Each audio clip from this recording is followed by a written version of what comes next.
जालन्यामधून एक धक्कादायक घटना समोर आली आहे। या घटनेने खळबळ उडाली आहे। जालन्यात 2 गटात लाठीकाठ्या आणि तलवारीनं तुंबळ हाणामारी झाली। या घटनेत तलवारीचे वार झाल्याने एकाचा जागीच मृत्यू झाला आहे। व्यंकटेश तुकाराम गायकवाड असं मृत व्यक्तीचे नाव आहे।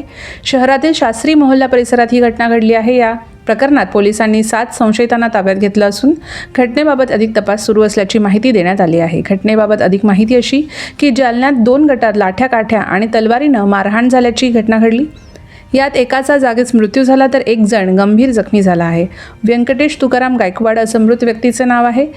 तो कैकाडी मोहल्ल्यातील रहिवासी होता। एका हळदीच्या कार्यक्रमात नाचताना धक्का लागल्याने ही घटना घडल्याची माहिती समोर येत आहे।